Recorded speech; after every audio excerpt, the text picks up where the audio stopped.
Imagine two people starting their workday. One wakes up, throws open the window to a sunlit street in Rome, grabs a quick espresso at the local bar, chats with the barista, laughs with a coworker on the way, and arrives at the office a few minutes late, but no one really minds. The day will stretch and bend with conversations, coffee breaks, and maybe even a long lunch at a family-owned trattoria.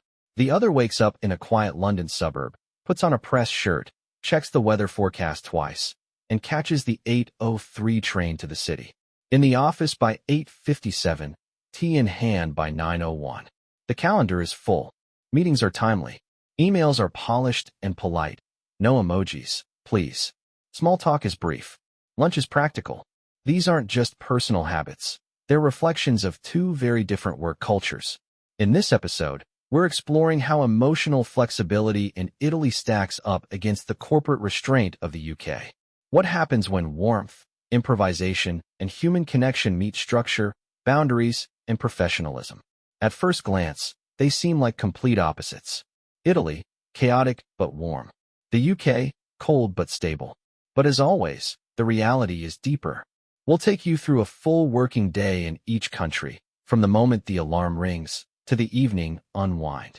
You'll see how people eat, commute, work, talk, take breaks, and switch off. Not just how they work, but how they feel about work. Backhand index pointing right, and by the end, we'll compare the two to answer a surprisingly tricky question. Where is it actually more comfortable to live and work? You might be surprised. But first, we want to hear from you. Would you prefer the expressive rhythm of Italy or the quiet discipline of the UK? Let us know in the comments. And let's begin. Morning. Wake up, but not in a rush. In Italy, mornings don't scream. They hum. Most people wake up between 7 and 8 a.m., depending on the city and commute, but there's rarely that corporate panic energy in the air. The alarm goes off, maybe once, maybe twice, and the first thing Italians often do is open the window. You hear it. Street noise, the clatter of coffee cups from below, voices in soft Italian bouncing off the walls. You smell it. Freshly baked bread, warm pastries, espresso. The day hasn't even begun, and yet it already feels alive. The light is soft and golden, pouring through wooden shutters onto tiled floors. Someone in the building across is already watering their balcony plants, humming to a tune from the 80s. In the distance, church bells strike gently, not to rush, but to mark presence. No one's grabbing a protein bar and sprinting to the subway. Instead, there's a morning ritual, and it almost always starts at the local cafe. For some, the morning includes time with family, a quiet breakfast with a partner, or making sure the kids are up and dressed. There's space for humanity, not just routines. People dress with style. Even casually, there's often attention to detail. The shirt may be relaxed, but it's ironed. The shoes? Always intentional. Italians treat leaving the house like stepping onto a stage. For freelancers or creatives, the rhythm is even more fluid. A writer might not rise until 9. A graphic designer could begin work from a home studio after a slow breakfast. For them, morning is not just a time, it's a mood. And above all, there's no guilt in starting slow. Because in Italy, the belief is simple. If the day begins with pleasure, it will unfold with purpose. Hot beverage the bar. A social espresso, not a coffee shop. In Italy, bar doesn't mean alcohol. It means community. Before heading to work, people stop by their neighborhood cafe, even if it's just for 3 minutes. They order a quick espresso or macchiato, standing at the counter. No sitting. No laptops. No paper cups. They might greet the barista by name. Say ciao, Giulia. Come via. Exchange a joke. Talk about last night's football match or complain about politics. There's a familiarity here that's deeply Italian. This isn't just coffee. It's a micro moment of connection that it's a reset button before the day officially starts. Sometimes, the cafe is where small deals are discussed, job tips are exchanged, or local gossip is passed on. It's a place where generations overlap. A 70-year-old and a 25-year-old might chat as equals over their shared love of Juventus. For many, the first coffee isn't about caffeine at all. It's about feeling seen. And yes, there's a rhythm. Pay first or after. Depends on the town. Add sugar or not. Everyone has an opinion. But whatever the routine, it's yours, and that ownership is part of the pleasure. Person walking commute. with life along the way. Italians go to work on foot, scooter, bicycle, or public transport. In big cities like Rome or Milan, traffic is chaos, but still, no one seems truly rushed. The commute isn't just functional. It's part of the day. People stop to say hi to neighbors, wave at shop owners. Sometimes, they chat with strangers. The energy is noisy, unpredictable, and full of life.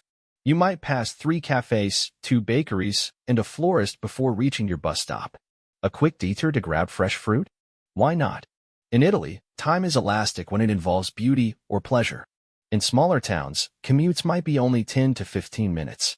Some people walk alongside friends or coworkers, treating the path to work as a morning catch-up. And yes, traffic jams happen.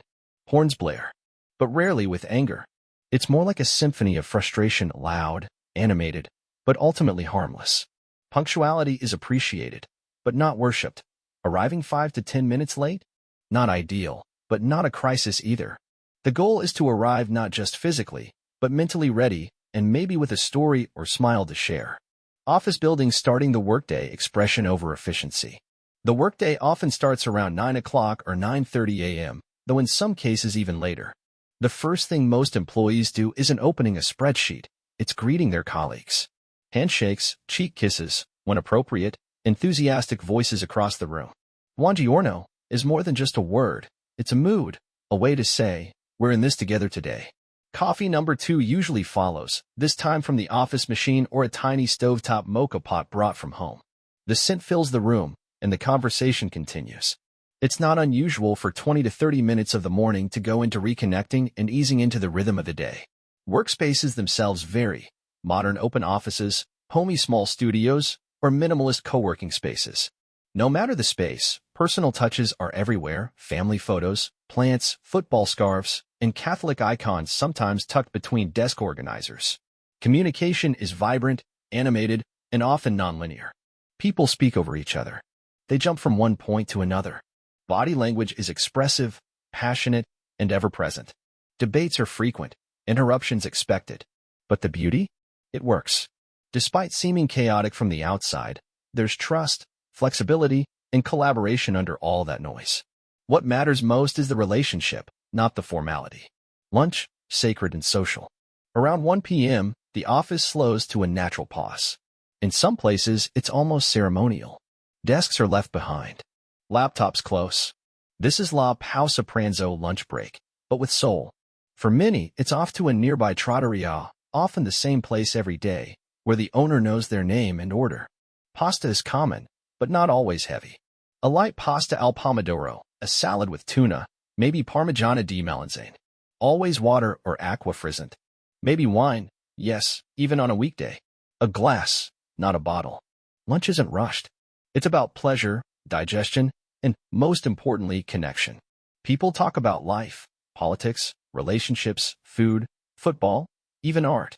Anything but work. In smaller cities or towns, many employees go home to eat with family. Kids return from school around the same time. Families gather. It's a deeply rooted ritual, even if only for 30 to 40 minutes. And yes, some do take a short nap, especially in the South. It's not laziness, it's rhythm. Back at the office, no one expects a sharp 2 p.m. return. 2:30 or even 3 p.m. is fair. Because the afternoon is long and everyone knows that energy needs space to breathe. 3 o'clock afternoon. Work with flexibility. The post-lunch hours in Italy are less intense, more introspective. This is when people focus, writing, designing, coding, reviewing tasks that don't require big meetings or constant collaboration. It's also the quietest part of the day, a natural lull. There's less talking, more typing. But the occasional comment or outburst still pierces the calm, someone laughing at a meme, someone swearing at their printer. By 4 p.m., energy picks back up. A short coffee break may happen, coffee number 3. Maybe with a small biscotto or piece of dark chocolate. People stretch, walk around, chat again. Momentum builds toward finishing the day. Italians may seem relaxed, but deadlines are still taken seriously. It's just that time feels less like pressure and more like a tool to be used well, not feared. Sunset evening, wrapping up and letting go. Work officially ends around 6:30 or 7 p.m. But the tone of departure is different from Northern Europe. There's no shame in leaving on time. In fact, staying late without a reason might seem unnecessary. Colleagues might exchange a few more personal words, joke about dinner plans, or promise to meet later. Work stays at work. Life resumes. Many Italians head straight to an aperitivo, a bar, a piazza, or a favorite outdoor spot. It's not just about drinking. It's a ritual of decompression and reconnection. Friends, partners, coworkers, neighbors. Everyone mixes. Drinks are light, Aperol spritz, Campari, wine. Snacks are salty and simple, olives, focaccia, crisps. Music plays softly. The light is golden. The body relaxes. The mind opens. This is where the soul of Italy recharges. Crescent moon dinner in the night, family, food, and feeling full. Dinner starts late, usually 8:30 or 9 p.m. Families gather. Couples take their time. Friends cook together or dine out. Dishes are often homemade: pasta, risotto, grilled vegetables, seafood. Meals last over an hour. Phones are ignored. TV might be on in the background, but conversation leads. After dinner, a walk around the block. A gelato. A glass of wine on the balcony. Maybe a quick WhatsApp video call with family in another town. Italians sleep late, often after midnight. But the day doesn't feel wasted. It feels full. Italy cultural footnotes and curiosities. You can have a serious argument in a meeting and hug the same person an hour later. It's acceptable, even expected, to talk about personal life at work. People text or call their moms during work hours. No one minds. Emotions aren't hidden. They're woven into every hour of the day. A late email at 9 p.m.? Unusual. Work has its place. Life has its space. In some southern towns, it's still normal to close businesses in the afternoon for a nap or family lunch. Italy has one of the highest numbers of small and family-owned businesses in Europe. Many Italians work in informal, tight-knit teams where personal relationships are crucial. National holidays and local festivals are taken seriously. Even in big cities, business slows down. Many professionals work in the same field or family business for life. Job hopping is less common than in Anglo cultures. Saying no directly can be considered rude, so often you'll hear, maybe, we'll see, or a gentle deflection instead. Complimenting someone's lunch or outfit is always welcomed and likely to spark a longer conversation than expected. Morning quiet starts with purpose. In the UK, the morning doesn't greet you, it waits quietly for you to join it. Most Brits wake up between 6:30 and 7:30 a.m., often to the sound of a gentle alarm or a weather app announcing a 60% chance of rain, even in July. There's no singing from balconies, no espresso brewing downstairs. Just the calm murmur of boilers heating radiators and the sound of a kettle starting its loyal daily duty. Tea or coffee is first. Strong, simple, dependable. Toast with butter. Maybe cereal or porridge. Eggs and beans if it's a weekend. Most of all, predictability. The British morning is about preparedness. Clothes are laid out the night before. Lunch may already be packed. Bags are near the door. The mantra is, if you're not early, you're late. Dressing for work, even when remote, means putting on something that says, I respect the day. Buttoned shirts, neat hair, muted tones. Whether you work in finance or design, British understatement is always in fashion. For parents, mornings are often filled with quiet logistics, school runs, breakfast negotiations with toddlers, and weatherproofing everyone with layers and umbrellas. All done with a polite inner monologue and mild chaos beneath the surface. News is checked, BBC, The Guardian, The Times, but never out loud. Breakfast TV plays softly in the background, if at all. The day begins with controlled energy. Metro commute, structured silence. Commuting in the UK is efficient and mostly quiet. In London, people descend into the tube with purpose. No eye contact. Headphones in. Newspaper folded neatly. Everyone seems to know where they're going, how long it will take, and exactly where to stand on the platform. Even in smaller towns, commutes are predictable. By car, by train, by bike, always with a buffer of time. Because lateness is not just a personal fault, it's a social ripple. What's spoken aloud during a commute? Very little. But inside the minds of millions, news headlines, mental to-do lists, quiet worry, and whether they remembered to send that email last night. A seat on the train is a small victory. An uninterrupted podcast is a joy. A canceled service? Stoically endured. Weather plays a starring role. Coats, scarves, and shoes are chosen to match the forecast, which is never quite trusted. Adult briefcase work begins on time, online, on schedule. By 9 a.m. sharp, Most workplaces are in full swing. In corporate settings, meetings begin on the dot. In creative industries, there might be a bit more room for flow, but even then, punctuality is a sign of respect. The British workday runs on calendars, reminders, and polite accountability. Everyone knows when your team check-in is. Everyone joins with cameras on.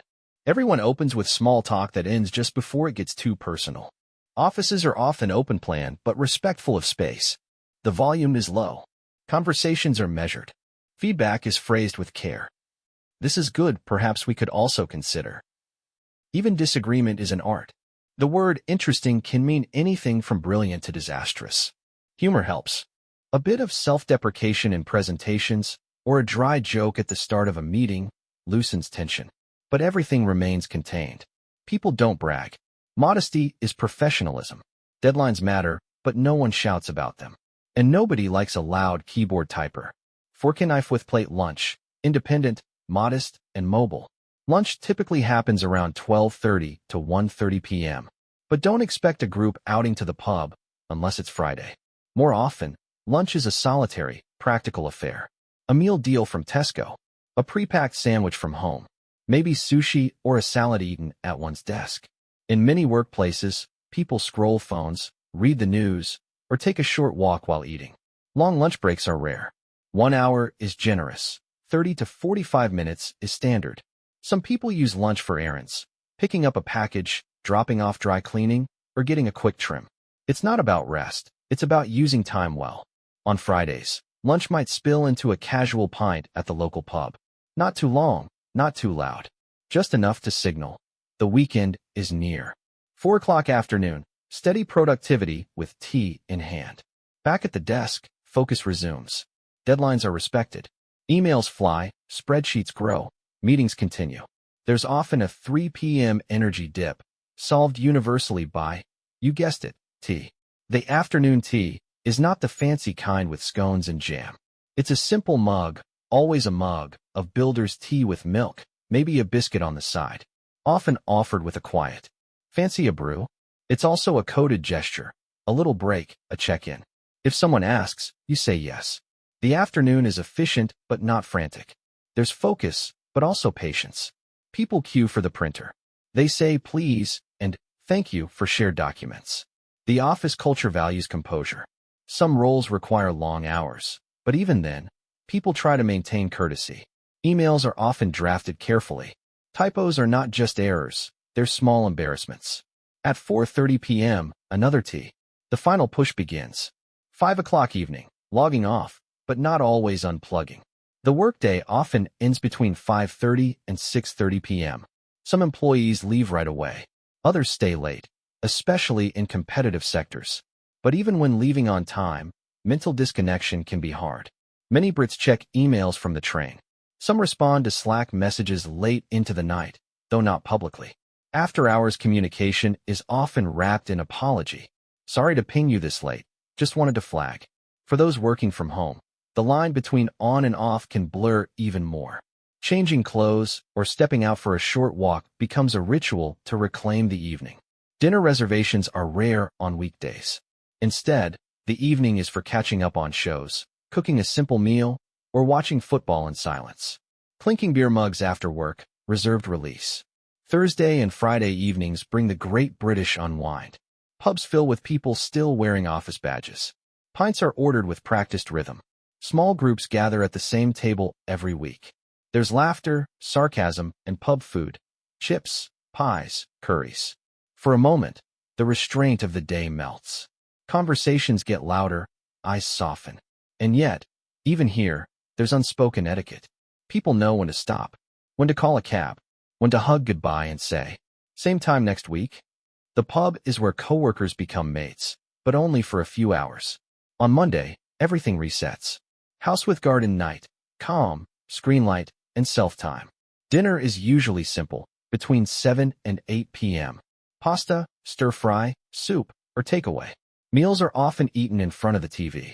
Quiet, alone, or with a partner. Evenings are for Netflix, news, gaming, reading, or messaging friends. Many Brits enjoy their personal bubble at night, not from coldness, but from a need to recharge privately. Some walk the dog. Some scroll endlessly. Others journal or play a bit of guitar, always indoors, always low volume. By 10:30 or 11 p.m., the lights dim. Teeth brushed. Alarm set.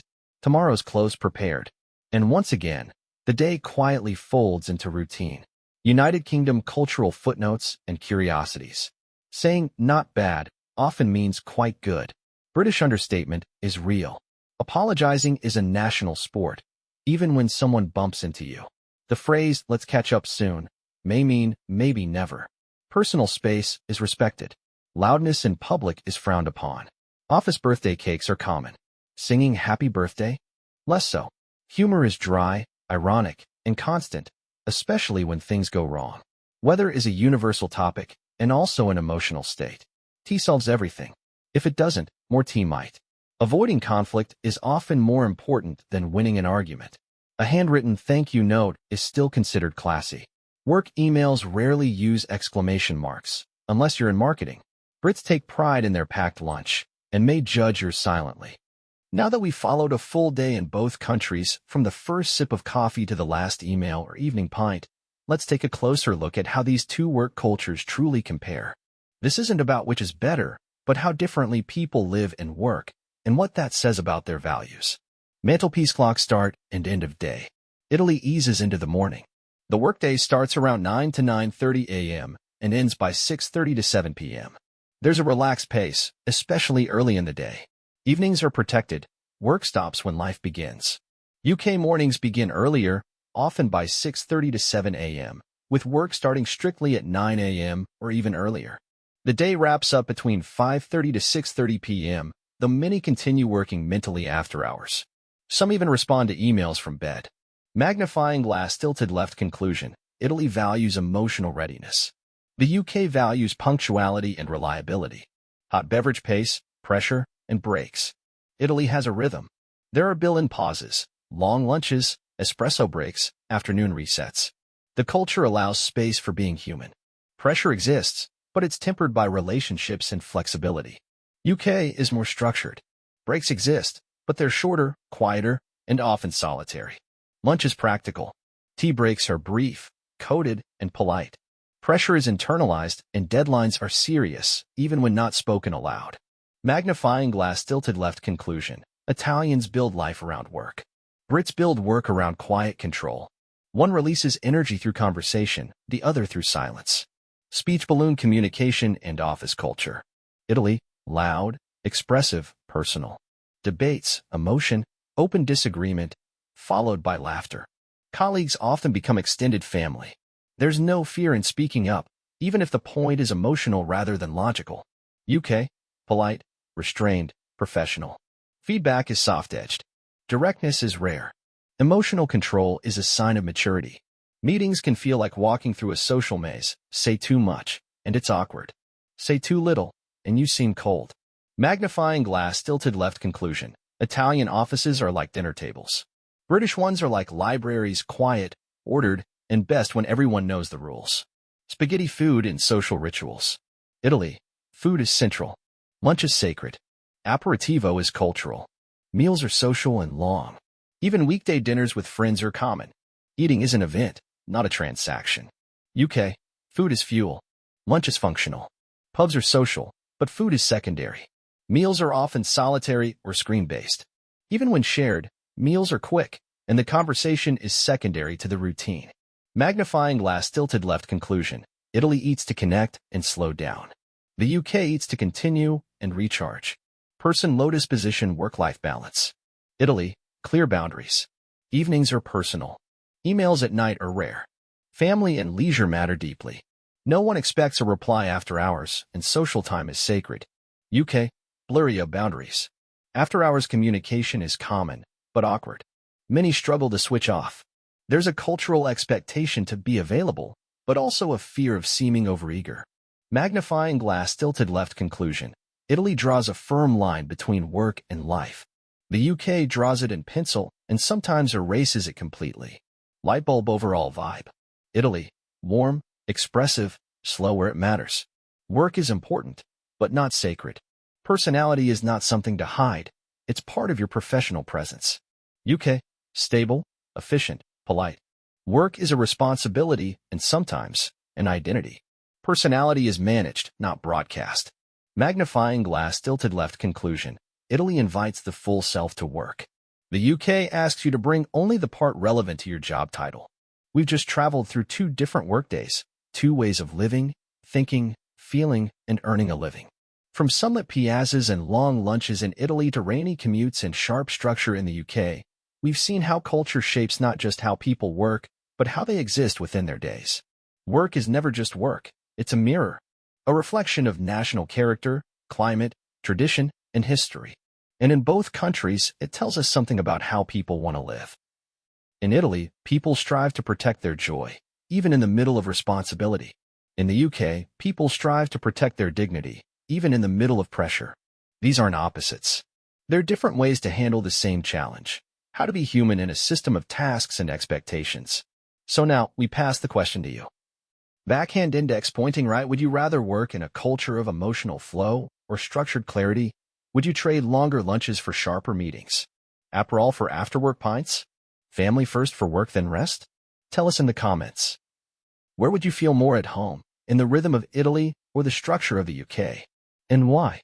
And if there's a country you want to see in our next episode, drop it below. We're building a global map of how the world works, one day at a time. Movie camera. Until next time, wherever you are, whatever you do, don't forget, work is important. But life is sacred.